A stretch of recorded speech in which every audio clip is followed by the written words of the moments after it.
12 મુદ્દા જે છેલ્લા 12 વર્ષના ભાજપના શાસનમાં અમલમાં નથી મુકાયા એવા મુદ્દાનો વૈજ્ઞાનિક અભ્યાસ કરીને આપ સૌના માધ્યમથી ગુજરાતની પ્રજાને સમર્પિત કરીએ છીએ.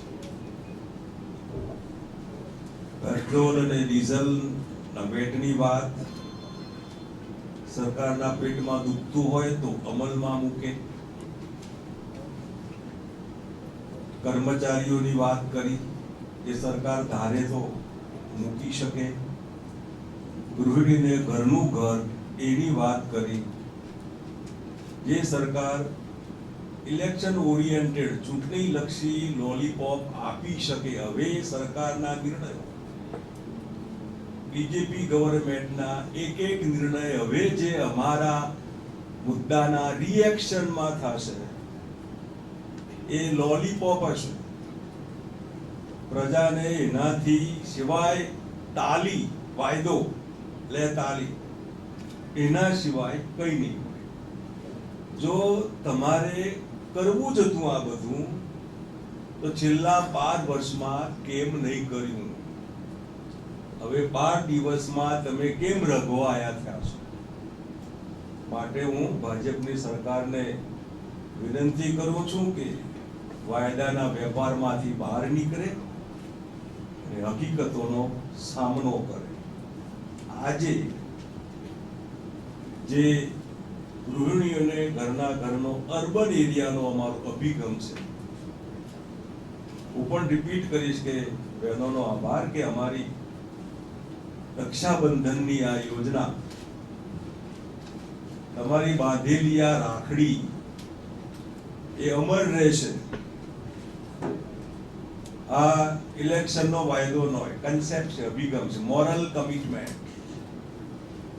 હું નથી માનતો કોઈ ભાઈ કોઈ બહેનની હાથેનું આવું મોરલ કમિટમેન્ટમાં ચીટિંગ કરે. અમે બહુ હૃદયથી આ વાત કરી છે. એનો પ્રતિભાવ જે આપ્યો છે ભૂતપૂર્વ ન ભૂતો ભવિષ્યની વાત ભગવાન જાણે, પણ એવો સરસ પ્રતિસાદ. અને એને વારો આવે ત્યારે સૌથી પહેલા વિપક્ષની ભેટ માટે અમે એક દિવસ બી મોડું નહીં કર્યું. એનું જરૂર હું જાહેરમાં સ્વીકાર કરું છું. એના જ અનુસંધાનમાં ગામડું જે લગભગ આરોગ્યની બાબતમાં ઘણા ઠેકાને દોજક જેવું હોય છે, ત્યાં કોઈ ગટર હા ના, તો વિચાર આવ્યો કે ગામડાને પણ એક આરોગ્યપ્રદ વાતાવરણ, ગ્રામીણ ગૃહ નિર્માણ આયોજન ટાઈપની કિસાન કોલોનીઝ, જેમાં સરકારનું કોન્ટ્રીબ્યુશન ને સીધી દેખરેખ હોય. એમાં એને લોન ક્યાંથી લેવી, લોન લે તો એમાં 50% સરકાર ભોગવે, એને 30% કે જે ભરવાના હોય તો ક્યાંથી ભરે, એમાં 10,000 રૂપિયા સરકાર ભોગવે. એમાં જામીન માંગતા હોય ફાઇનાન્શિયલ ઇન્સ્ટિટ્યૂટો, સરકાર જામીન થાય. સરકાર જામીન થઈને આ બધી વિધિ, અને એના માટે આ ચોથા નંબરનો અમારો મુદ્દો ગ્રામ્ય વિસ્તારને ધ્યાનમાં રાખીને આપણી સમક્ષ મૂકીએ છીએ. હું ગુજરાતની ભાજપની સરકારને કહીશ કે 12 વર્ષે બાવો બોલે જા બેટા તેરા એ ન કરે. બહુ થઈ ગયું હવે. અને એટલે આ મુદ્દાનો હકારાત્મક પ્રતિભાવ, અને બહેનોને એટલા માટે અભિનંદન કે ભાજપની સરકારની વિકાસની વાતો,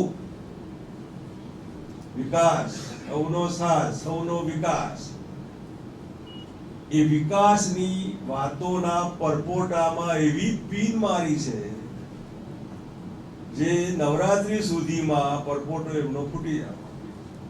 વિકાસ વિકાસ વિકાસ. આ બધા કોણ હતા જે વિકાસથી વંચિત સમાજ, લાખોમાં લેક્સ. એટલે સરકારની આંખો ઉઘડવી જોઈએ આનાથી. આ આખી વાતને એ હકારાત્મક સમજે અને થાય તો ઇલેક્શન ઓરિએન્ટેડ વાત ન કરે, સાચા હૃદયથી પેટ્રોલ ડીઝલમાં વેટ ઘટાડીને હાલ એકદમ અમલમાં મૂકી શકાય આવી વાતો મૂકે ને, હું કામ અમારી રાહ જુએ છે? આ બધું થઈ શકે એનો અર્થ કે 1.5 લાખ કરોડના દેવામાં ગુજરાતની જનતાને ધકેલી દઈને ખાલી વાહિયાત વાતોના બળગા 12 વર્ષમાં આ સરકારે જાહેરાતોના માધ્યમથી હવે જે ફૂંક્યા છે એ બહાર આવી રહ્યા છે કે બધા ગપ્પા હતા, જૂઠી વાતો હતી, આમાંનું કંઈ હતું નહીં. એટલે દીકરા મોટો થા પરણાવે થયો હોય ક્યાંક તો હોતો. એટલે એ આખી વાત મને જે સમાચાર છે કે લોકો રઘવાયા થયા છે, ભાગા થઈ ગયા. આમાં કઈ અમારી વાત એ 12 વર્ષના એમના સરવૈયાનો નિચોડ છે. આ તમને કોને ના પાડેલી આ બહેનોને ઘર આપવા? તમને જો 5 લોકો દેખાય જેને કોઈ ઘરની જરૂર ના હોય, ટાટાને લોનની જરૂર ના હોય, સામે ચડીને ગીનો ગાડો લઈને જાય સાથે તું એટલે સરકારે આ સામે જઈને બધું આ વગર મતલબનું ફક્ત પોતાની વાહવા માટે એક માણસ સમજાવે કે ટાટાને લોનની જરૂર હોય, એક આખા હિન્દુસ્તાની દુનિયાનો કોઈ માણસ જે આવડી મોટી કોર્પોરેટ કંપની બીજાને આપેલો હા જે એકચ્યુઅલી લોન આપે એ કોકને તો સમજાવો કે એને લોનની જરૂર છે ખરી, અને એ પણ 0.01% કોઈ ઇન્ટરેસ્ટ. અમે તો આ બધાના વ્યાજમાં 50% રાહતની વાત કરીએ છીએ. એટલે મફતના ભાવે હવે પબ્લિક ગાડી છે કે આ સમજે નહીં. કદાચ કોઈ કહેવા નહીં જતું હોય, 2012માં કહે છે પેટીઓમાં મશીનમાં ટપ ટપ. એ રીતે આ આખી વાત આપના માધ્યમથી અમે ચોથો મુદ્દો રજૂ કર્યો છે. મેં કીધેલું કે પોલીસે પત્રકારોનો આવશે ચિંતા નહીં, પણ અમારી બહેનો તમે મોકલી હોય તો સારું, તમારે મોકલ્યા હશે તો જરૂર એમાં પ્રાયોરિટી આપણે આપીશું, એવું કંઈક રાખીશું, ટેગ કે પી એટલે ઓલું પી નહીં પાછું.